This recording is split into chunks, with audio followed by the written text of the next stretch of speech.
लक्षण। आज के दौर में अधिकांश लोग मानव मूल्यों के ह्रास के लिए कलयुग को जिम्मेदार मानते हैं। ऐसे में जब भी कभी इस तरह की बातें सामने आती है, तो लोग कहते हैं कि यह सारा कलयुग का प्रभाव है। पर क्या आप जानते हैं कि हमारे धर्म शास्त्रों में कलयुग के अंत के बारे में भी कहा गया है। ऐसे में इस कलयुग का अंत कब होगा, ये बात हर कोई जानना चाहता है। कलयुग के अंत के संबंध में सनातन धर्म के कई ग्रंथों में इसके लक्षणों के बारे में बताया गया है। पौराणिक ग्रंथों के अनुसार 4 युग होते हैं: सतयुग, त्रेता युग, द्वापर युग और कलयुग। कहते हैं कि कलयुग में पाप अपने चरम पर होगा। वर्तमान में कलिकाल अर्थात कलयुग चल रहा है। ग्रंथों में इस युग में क्या क्या होगा या घटेगा, यह स्पष्ट लिखा गया है। महाभारत हमारी भारतीय संस्कृति का सबसे बड़ा ग्रंथ है। महाभारत, भगवत गीता केवल हिंदुओं का ही नहीं अपितु समस्त मानव जाति का ग्रंथ है। इसके वचनों का स्मरण करके प्रत्येक मानव को एक अच्छी शिक्षा और मार्गदर्शन मिलता है। प्रत्येक मनुष्य को इसे अवश्य पढ़ना चाहिए। महाभारत में जीवन से जुड़ा ऐसा कोई भी विषय नहीं है जिसका वर्णन इसमें न किया गया हो। महाभारत में देश, धर्म, न्याय, राजनीति, समाज, योग, युद्ध, परिवार, ज्ञान, विज्ञान, आध्यात्मिक एवं तकनीकी आदि समस्त विषयों का वर्णन समाधान सहित मिलता है। आज हम वर्तमान युग के बारे में महाभारत के एक प्रसंग से बहुत कुछ सीख सकते हैं। यह प्रसंग उस वक्त का है जब 5 पांडवों को वनवास हो गया था। वनवास जाने से पूर्व पांडवों ने भगवान श्री कृष्ण से कहा, हे श्री कृष्ण, अभी यह द्वापर का अंत काल चल रहा है। आप हमें बताइए कि आने वाले कलयुग में कलिकाल की चाल या गति क्या होगी और कैसी होगी। श्री कृष्ण कहते हैं, तुम 5 भाई वन में जाओ और जो कुछ भी दिखे वह आकर मुझे बताओ, मैं तुम्हें उसका प्रभाव बताऊंगा। 5 भाई वन में चले गए। उन्होंने जो देखा उसको देखकर आश्चर्यचकित रह गए। आखिर उन्होंने क्या देखा और श्री कृष्ण ने क्या जवाब दिया, आइए जानते हैं। एक युधिष्ठिर भ्रमण में थे तो उनकी नजर अचानक एक हाथी पर पड़ती है। युधिष्ठिर देखता है कि उस हाथी के 2 सूंड होते हैं, जिसे देख युधिष्ठिर चौंक जाते हैं और वे आकर सबसे पहले भगवान श्री कृष्ण से वो वाक्या सुनाते हैं। जवाब में भगवान श्री कृष्ण कहते हैं कि हे धर्मराज युधिष्ठिर, कलयुग में ऐसे लोगों का राज होगा जो हमेशा प्रजा और अन्य लोगों का दोनों ओर से शोषण करेंगे। इन लोगों के 2 पहलू होंगे, ये कहेंगे कुछ और करेंगे कुछ और। पहले तो ये लोग अन्य लोगों से मीठी मीठी बातें करके उन लोगों को अपने मतलब के लिए इस्तेमाल करेंगे और उन लोगों से मतलब निकल जाने के उपरांत मुंह फेर लेंगे। 2 युधिष्ठिर के प्रश्न के उपरांत अर्जुन ने कहा, है श्री कृष्ण, मैंने जो देखा वो तो इससे और ज्यादा आश्चर्यजनक था। मैंने देखा कि एक पक्षी जिसके पंखों में वेदों के रुझाएं लिखी हुई थी, परंतु वह पक्षी मरे हुए जीव का मांस खा रहा होता है। जवाब में भगवान श्री कृष्ण कहते हैं कि हे अर्जुन, कलयुग में ऐसे लोगों की कमी नहीं होगी जो बेहद ज्ञानी, विद्वान, ध्यानी तथा शास्त्रों के ज्ञाता कहलाएंगे। ये लोग ज्ञान, धर्म की चर्चा करने में कभी पीछे नहीं हटेंगे, परंतु इनके स्वयं के अंदर सच्चे ज्ञान का अभाव होगा। ये लोग आचरण से महापापी, अज्ञानी, दुष्ट और क्रूर, अन्यायी हो गए हैं। अर्जुन, ऐसे ही लोगों से कलयुग भरा रहेगा। ज्ञानी पंडितों की संख्या इस युग में बहुत कम या न के समान रहेगी। 3 अर्जुन के बाद भीम कहते हैं कि मैंने देखा एक गाय अपने बछड़े को इतना चाट रही होती है कि वह बछड़ा लहूलुहान हो जाता है। जवाब में भगवान श्री कृष्ण कहते हैं कि कलयुग में माता पिता अपने संतानों पर इतना अधिक ममत्व की भावना रखेंगे कि वह बालक इसी ममत्व की भावना में उलझा रहेगा और धर्म कर्म के महत्व को समझ न पाएगा। वह माया में इतना ज्यादा उलझ जाएगा कि उसे अपने विकास का अवसर ही नहीं मिल पाएगा और उसका जीवन वही खत्म हो जाएगा। 4 भीम के बाद सहदेव अपना अनुभव सुनाते हैं कि मैंने देखा कि एक जगह में 6 भरे हुए कुओं के बीच एक कुआं बिल्कुल सूखा होता है, परंतु ऐसा कैसे संभव है प्रभु। जवाब श्री कृष्ण कहते हैं कि कलयुग में मनुष्य इतना ज्यादा स्वार्थी, मतलबी हो जाएगा कि उसे किसी का दुख, दर्द, पीड़ा नजर नहीं आएगी। ये लोग अपने छोटे छोटे शौक, मौज मस्ती, मदिरा, मांस भक्षण को पूरा करने के लिए बेसुमार धन लुटाएंगे, परंतु जब बात किसी गरीब की सहायता की होगी या किसी की भूख मिटाने की होगी तो ये दबे पाव निकलने में ही अपनी होशियारी समझेंगे। कलयुग का समय जैसे जैसे बढ़ता जाएगा वैसे ही लोगों में अपनों के प्रति कर्तव्य, प्रेम, दया, करुणा की भावना खत्म होती जाएगी। 5 सबके प्रश्नों और उनके श्री कृष्ण के जवाब के बाद आखिर में नकुल कहते हैं कि प्रभु, मैंने देखा कि एक बड़ा पत्थर पर्वत से लुढ़कता चला जा रहा था। वह पत्थर बड़े बड़े पत्थरों एवं वृक्षों के टकराने पर भी नहीं रुका, लेकिन अंत में एक छोटा सा पौधे के सामने आने पर वो पत्थर रुक गया। इस पर भगवान श्री कृष्ण कहते हैं कि कलयुग में मानव का मन इतना नीचे गिरेगा कि उनका जीवन पतित होने लगेगा, और ये पतित जीवन न तो धन की शिलाओं से रुकेगा, न ही सत्ता के वृक्षों से रुकेगा, परंतु जब मनुष्य सांसारिक मोह माया को त्याग कर हरिनाम के पौधे का अनुसरण करने लगेगा तो उसका जीवन पतित होने से बच जाएगा और हरिनाम से उनका अशांत मन अपार संतुष्टि प्राप्त करेगा। छह पांडवों के माध्यम से भगवान श्री कृष्ण के बताए गए कलयुग के लक्षणों को भावी समय में ही देखा जा रहा है, जबकि अभी तो सिर्फ कलयुग का पहला चरण ही चल रहा है। कलयुग अभी से हम पर अपना इतना ज्यादा प्रभाव डाल रहा है कि हम अपनी मानवता को ही भूल बैठे हैं। कलयुग के इस प्रभाव से बचने के लिए हमें अपने मन में हमेशा ही ईश्वर के प्रति सद्भाव, अच्छे कर्म करते रहना चाहिए, ताकि हम कठिनाई भरे कलयुग की भवसागर को पार कर सके। सात कलयुग के अंत में लोग हर समय भूख प्यास से परेशान और अलग अलग चिंताओं से घिरे रहेंगे। लोगों को कई तरह के रोग परेशान करेंगे। इसके साथ ही मनुष्य की अधिकतम आयु 20 से 30 वर्ष ही होगी। कलयुग के अंत के नजदीक आते ही पृथ्वी पर सारी नदियां सूख जाएंगी, पानी की कमी होने लगेगी। पानी के न होने से पृथ्वी पर हाहाकार मचेगा, लोग प्यास से मरने लगेंगे। कलयुग के अंत में पति और पत्नी संबंधों में ईमानदार नहीं रहेंगे। पति पत्नी दूसरों के साथ संबंध बनाने लगेंगे, शादी की महत्ता समाप्त हो जाएंगी। कलयुग के अंत के नजदीक आते ही तीर्थ स्थल में अधर्म और पाप होने लगेगा। उन जगहों पर पूजा पाठ के बजाय अधर्म के काम होने लगेंगे। कलयुग के अंत में लोग स्वार्थ के लिए बेईमानी और हत्या करेंगे। जीवन की कोई कीमत नहीं रह जाएगी, सभी धन कमाने के लिए कुछ भी करने का तैयार हो जाएंगे। कलयुग में अधर्म की पूजा होने लगेगी, लोग केवल अपने स्वार्थ को महत्व देंगे, लोग नास्तिक बन जाएगा। इसके साथ ही कलयुग में लोग नरसंहार करने लगेंगे। आठ कलयुग के लक्षण, लोग सत्य से दूर हो जाएंगे। दोस्तों, कलयुग के अंदर सत्य का भी लोप हो जाएगा। यदि आज के संदर्भ में देखेंगे तो आपको पता चलेगा कि 1000 इंसानों में से सत्य बोलने वाला सिर्फ एक ही इंसान मिलेगा, उसकी भी कोई गारंटी नहीं है, मतलब सारे के सारे लोग झूठ बोलते हैं। तो कलयुग का यह भी एक बड़ा लक्षण आप देख सकते हैं, हर कोई सत्य से दूर होता जा रहा है। नौ, क्षमा करना भूल जाएंगे लोग। दोस्तों, यह भी एक कलयुग का लक्षण है। असल में ताकतवर लोगों का क्षमा सबसे बड़ा गुण होता है, और आपको बता दें कि क्षमा करना लोग भूल जाएंगे। उनको क्षमा जैसी चीजों की जगह पर काफी अधिक क्रोध आएगा। आजकल आप देख सकते हैं कि कई सारे ताकतवर लोग दूसरों पर अत्याचार करते हैं। 10, दया का लोप हो जाएगा। एक इंसान का सबसे बड़ा गुण होता है दया करना। यदि आप किसी कमजोर जीव और जंतु को सताते हैं, अपनी शक्ति का रूप दिखाते हैं, तो यह सही नहीं है। पुराणों के अंदर यह बताया गया है कि कलयुग के अंदर इंसान दया करना भूल जाएंगे और बेचारे प्राणियों और कमजोर लोगों की अपने फायदे के लिए हत्या करने लग जाएंगे। तो समझ लेना, कलयुग का आगमन हो चुका है। आप इस बात को समझ सकते हैं। 11, आयु कम होती चली जाएगी। दोस्तों, कलयुग के बारे में यह कहा गया है कि कलयुग के अंदर आयु कम होती चली जाएगी। कलयुग के अंदर लड़कियां कम उम्र में ही मां बनने लग जाती है। पहले मां बनने की उम्र काफी अधिक होती थी। इसके अलावा इंसान की आयु घटकर 30 साल तक हो जाएगी और बच्चे जल्दी ही जवान हो जाएंगे। तो आज के संदर्भ में आप देख सकते हैं कि कम उम्र के अंदर ही लड़के सब कुछ सीख जाते हैं। तो यह भी कलयुग का एक बड़ा लक्षण है। 12, स्मरण शक्ति नष्ट हो जाएगी। दोस्तों, आजकल यदि आप देखेंगे तो आपको पता चलेगा कि हर कोई छोटी छोटी बातों को याद नहीं रख पाता है। छोटे मोटे हिसाब को करने के लिए भी उसे कैलकुलेटर की मदद लेनी पड़ती है। स्मरण शक्ति का विलोप हो रहा है, तो यह भी कलयुग के आने का संकेत देता है। आजकल इंसानों की याददाश्त पहले जैसी नहीं रही है, सब कुछ टेक्नोलॉजी पर निर्भर हो चुके हैं।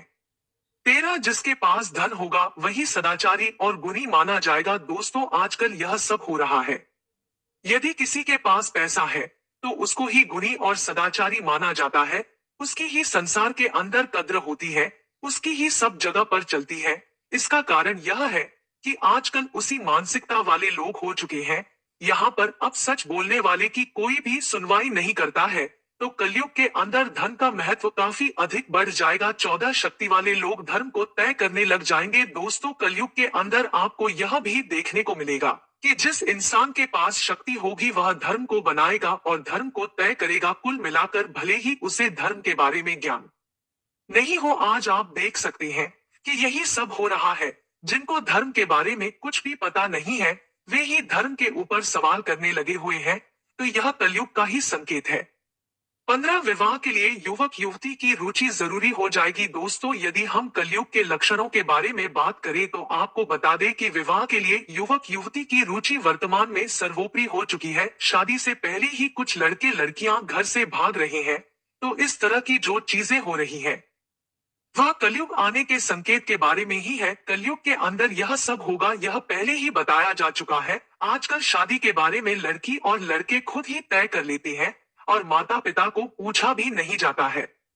16 सच्चाई और ईमानदारी नहीं रहेगी। दोस्तों, आपको बता दें कि कलयुग के अंदर सच्चाई और ईमानदारी जैसे कोई भी चीज नहीं रहेगी और अधिकतर केस के अंदर आपको बेईमान इंसान ही मिलेंगे और यह सब होना कोई आम नहीं है। असल में यह सब कलयुग के लक्षण होते हैं। आप इस बात को समझ सकते हैं। आजकल बेईमान अफसरों के घर पर करोड़ों के नोट निकल रहे हैं, तो उसको देखकर भी आप समझ सकते हैं कि कलयुग आ चुका है। 17 रति कौशल के आधार पर स्त्री पुरुषों को श्रेष्ठ माना जाएगा। दोस्तों, यदि कोई महिला काफी अधिक हॉट है तो उसको काफी अधिक अच्छा माना जाता है और यही कारण है कि अधिकतर महिलाएं हॉट बनने की कोशिश करती है। आज से हजारों साल पहले इसके बारे में बता दिया गया था और कलयुग के अंदर एक हॉट महिला को और पुरुष को काफी अच्छा माना जाएगा। उसके गुणों की कोई कद्र नहीं होगी। 18 ब्राह्मण की पहचान गुणों से नहीं होगी। दोस्तों, कलयुग के अंदर ब्राह्मण की पहचान उसके गुणों से नहीं होगी, वरन कोई भी राक्षस ब्राह्मण बनकर बैठ जाएगा। बस उसको तंत्र मंत्र आना चाहिए और यह एक तरह से व्यवसाय हो जाएगा। वर्तमान में आप यही देख सकते हैं कि हर कोई ब्राह्मण बन के बैठ गया है, भले ही उसके अंदर किसी तरह से इसके गुण नहीं हो। 19 घूस के बिना नहीं मिलेगा न्याय। दोस्तों, कलयुग के बारे में यह कहा गया है कि बिना घूस के आपको कहीं पर भी न्याय नहीं मिलेगा। आप यह देख भी संकेत है। यदि आप देश के सबसे बड़े न्यायालय के अंदर जाते हैं तो वहां पर आपको लाखों में फीस देना पड़ता है और आप यदि गरीब हैं तो आप वहां पर जा ही नहीं सकते हैं। यह सब कलयुग आने का संकेत ही तो है। पहले की तरह अब नहीं होगा कि राजा बिना किसी फीस के न्याय कर देता था। आजकल न्याय के लिए आपको महंगी फीस देनी होगी। सच बात तो यह है कि हत्यारे के भी आजकल अधिकार बना दिए गए हैं। 20 चालाक और अधिक बोलने वाले को बड़ा पंडित माना जाएगा। दोस्तों, कलयुग के अंदर होगा यह कि जो चालाक है या जो अधिक बोलता है उसको ज्ञानी मान लिया जाएगा और ऐसी स्थिति के अंदर जो रियल ज्ञानी है वह कहीं पर छुपा रह जाएगा। कुल मिलाकर लोगों की ज्ञानी इंसान को पहचान करने की क्षमता काफी कम हो जाएगी। 21 दंभी और पाखंडियों को साधु समझा जाएगा। दोस्तों, कलयुग की एक पहचान यह भी है कि यहाँ पर असली साधु की पहचान करना भी लोग भूल जाएंगे। जो वर्ड बोला होगा, दंभी होगा, राक्षस होगा और पाखंडी होगा, उसको साधु माना जाने लगेगा। आप वर्तमान में यह देख सकते हैं कि जो दंभी है या जो पाखंडी है उसको साधु की तरह पूजा जा रहा है। तो यह कलयुग नहीं है तो फिर क्या है? 22 शास्त्रीय विधि विधान की संस्कार की जरूरत नहीं होगी। दोस्तों, कलयुग के अंदर शास्त्रीय विधि विधान की संस्कार की जरूरत नहीं होगी और यह आप वर्तमान में देख सकते हैं।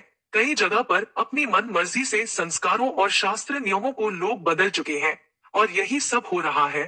तो आप समझ सकते हैं कि यह सब कलयुग के लक्षण ही होते हैं। जैसे कि किसी की मौत पर 12 दिन ना करना भी शास्त्र विधान के विरुद्ध ही है।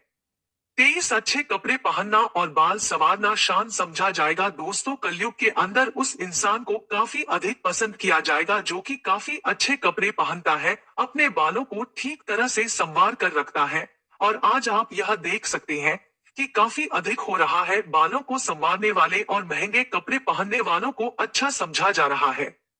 24 लोग तीर्थ की उपेक्षा करने लग जाएंगे। दोस्तों, कलयुग के अंदर होगा यह है कि लोग गंगा आदि नदियों के तीर्थ की उपेक्षा करने लग जाएंगे और निकट के तालाब को ही तीर्थ मानने लग जाएंगे। और वर्तमान में यदि आप यह देखेंगे तो आपको पता चलेगा कि यह सब हो रहा है। आप इस बात को समझ सकते हैं। तो यह एक तरह से कलयुग का ही एक तरह से संकेत देता है। 25 जीवन का सबसे बड़ा पुरुषार्थ होगा अपना पेट भर लेना। दोस्तों, कलयुग के अंदर जो इंसान काफी अच्छा कमाएगा, जिसके पास पैसा होगा और भरपेट खाना खाएगा, वही सबसे बड़ा माना जाएगा और समाज के अंदर हर कोई उसको वैल्यू देगा। अच्छे इंसान की कोई भी वैल्यू नहीं हर जाएगी। वर्तमान में आप देख सकते हैं कि जो सरकारी नौकरी कर रहा है उसको महान माना जाने लगा है और लोग उसके चरण धोकर पी रहे हैं। भले ही वह अच्छा इंसान हो या बुरा, उससे किसी को कोई मतलब नहीं है। 26 ब्राह्मण, क्षत्रिय, वैश्य अथवा शूद्रों में जो बलि होगा वही राजा बन बैठेगा। दोस्तों, कलयुग के अंदर यह भी कहा गया है कि राजा होने का कोई भी नियम नहीं होगा और जो ब्राह्मण, क्षत्रिय, वैश्य अथवा शूद्रों में जो बलि होगा वही राजा बन बैठेगा। वर्तमान में यही सब हो रहा है। चोर और डकैत राजा बन रहे हैं। इस तरह के लोगों को जनता के भले से कोई मतलब नहीं है। वे बस अपने पेट का भला करना चाहते हैं और इसके लिए वे सब कुछ करने के लिए तैयार रहते हैं और फिर जनता त्राही त्राही करती है। 27 राजा और लुटेरों में कोई फर्क नहीं रहेगा। दोस्तों, कलयुग के अंदर राजा और लुटेरों के अंदर किसी भी तरह का फर्क नहीं रह जाएगा। राजा ही जनता को लूटने का काम उसी तरह से करेगा जिस तरह से लुटेरे जनता को लूटते हैं। और सबसे बड़ी बात यह है कि प्रजा को भी कुछ समझ नहीं आएगा कि क्या हो रहा है। इस तरह से सब तरफ दुख और दर्द का बोलबाला हो जाएगा। 28 राजा ही प्रजा की सुंदर स्त्री को बलपूर्वक छीन लेंगे। दोस्तों, कलयुग के बारे में यह बताया गया है कि जो राजा होगा वह इतना अधिक पतित हो जाएगा कि वह प्रजा की सुंदर स्त्री को बलपूर्वक छीन लेगा और उसके सहवास करने लग जाएगा। इस तरह की स्थिति वर्तमान में आप देख सकते हैं। कुछ दिनों पहले एक कोर्ट के बड़े जज साहब भी यही करते नजर आ रहे थे। इसके अलावा भी यह बहुत बड़ा खेल चल रहा है। 29 राजा के डर से प्रजा छिप जाएगी। दोस्तों, कलयुग में राजा भी इतना अत्याचारी हो जाएगा कि उसे बस अपने फायदे की चिंता होगी। वह अपने फायदे के लिए सब कुछ करेगा और उसे प्रजा से कोई मतलब नहीं होगा। जिस काम में उसका फायदा होगा बस वह वही काम करेगा और जिसके अंदर उसका फायदा नहीं होगा तो वह काम नहीं करेगा। कुल मिलाकर पूरी धरती पर दुष्टों का बोलबाला हो जाएगा और इस तरह से धरती पर हाहाकार मच जाएगा। 30 वर्षा होना बंद हो जाएगी। दोस्तों, कलयुग के अंत में वर्षा होना भी बंद हो जाएगी। राजस्थान जैसे रेतीले इलाकों के अंदर भयंकर सूखा पड़ने लग जाएगा। यह तय है कि नदी के किनारे बसे मोसोमोटामिया की सभ्यता नष्ट हो चुकी थी। उसी प्रकार से वर्षा नहीं होने की वजह से राजस्थान और दूसरे देशों के रेतीले इलाकों के अंदर भयंकर सूखा पड़ जाएगा और लोग खाने पीने के लिए तरसने लग जाएंगे और पलायन काफी तेजी से होगा। 31 राजा कर पर कर लगाने लग जाएंगे। दोस्तों, कलयुग के अंदर राजा भी काफी अयाशी किस्म के हो जाएंगे। जब प्रजा के पास पैसा भी नहीं होगा तो उसके बाद भी कर पर कर वसूलने का प्रयास किया जाएगा जिसकी वजह से प्रजा काफी अधिक परेशान हो जाएगी और लोगों का जीना काफी अधिक कठिन हो जाएगा। 32 भूख प्यास और लूटपाट मच जाएगी। दोस्तों, कलयुग के अंदर लोग तरह तरह से पीड़ित हो जाएंगे और भूख प्यास से लूटपाट पैदा हो जाएगी। वर्तमान में पाकिस्तान के अंदर आपने इस हालत को देखा। यह बात सिर्फ पाकिस्तान की ही नहीं है। आने वाले दिनों में दुनिया के कई देशों के अंदर इसी तरह का हाल होने वाला है। इसके अंदर कोई शक नहीं है। और भूख प्यास की वजह से लोगों का जीना काफी अधिक कठिन होता चला जाएगा। 33 प्राणियों के शरीर छोटे और रोगग्रस्त हो जाएंगे। दोस्तों, यह बात भी आज के संदर्भ में आपको देखने को मिलती है। आजकल प्राणियों के शरीर काफी छोटे हो चुके हैं और रोगग्रस्त होते जा रहे हैं। न जाने कितनी तरह की बीमारी एक इंसान को छोटी सी उम्र के अंदर ही लग जाती है और यही बीमारी बड़े होते होते उस इंसान को मौत की नींद सुला देती है। कुल मिलाकर आप आज रोगों के दौर को अच्छी तरह से देख सकते हैं। यदि हम कुछ साल पहले की बात करें तो पहले यह सब नहीं होता था। लोग काफी लंबे समय तक काफी अच्छा जीवन जीते थे। 34 गाय छोटी और कम दूध देने वाली हो जाएंगी। दोस्तों, आगे कलयुग के लक्षणों के अंदर कहा गया है कि गायें कम दूध देने वाली और छोटी छोटी बकरियों के समान हो जाएंगी। आज आप देख सकते हैं धीरे धीरे गायों की नस्ल काफी तेजी से बदल रही है और आने वाले दिनों में यह और तेजी से बदलने वाली है। आप इस बात को समझ सकते हैं और यही आपके लिए सही होगा। 35 चारों वर्णों के लोग शूद्रों के समान हो जाएंगे। इसका मतलब यही है कि उच्च गुण पूरी तरह से नष्ट हो जाएंगे। झूठ, बुराई और हत्या यह सब शूद्रों के गुण होते हैं और सारे इंसानों के अंदर यही गुण आ जाएंगे और जब सारे लोग एक जैसे हो जाएंगे तो वे आपस में मार काट मचाना शुरू कर देंगे। इसकी वजह से धरती पर हाहाकार मचना शुरू हो जाएगा। यदि हम इस बात को वर्तमान में देखें तो आपको पता चलेगा कि ऊपर से लेकर नीचे तक बेईमानों का साम्राज्य स्थापित हो चुका है। इसके अंदर कोई शक नहीं है। 36 धान, जो गेहूं के पौधे छोटे छोटे हो जाएंगे। कलयुग के अंदर धान, जो गेहूं आदि के पौधे बहुत ही छोटे रह जाएंगे क्योंकि जमीन की जो शक्ति है वह समाप्त हो चुकी होगी और जमीन के अंदर उपजाऊपन नहीं रहेगा, जिसकी वजह से पौधा बड़ा नहीं हो पाएगा। और आप वर्तमान में यही हाल कई जगहों पर देख रहे हैं। और आने वाले दिनों में जमीन बंजर हो जाएगी और उसके बाद कुछ भी नहीं बचेगा। आप इस बात को समझ सकते हैं। जब पौधे के अंदर जान ही नहीं रहेगी तो फिर क्या हो सकता है। 37 मनुष्य का स्वभाव हो जाएगा गधों जैसा। दोस्तों, कलयुग के बारे में अंत में कहा गया है कि मनुष्यों का स्वभाव गधों जैसा हो जाएगा और वे बस गृहस्थी के भार को ढोने वाले बन जाएंगे। इसके बारे में आपको पता होना चाहिए। बस खाना और खाना ही उनका काम हो जाएगा। उनको दया और धर्म से कोई मतलब नहीं होगा।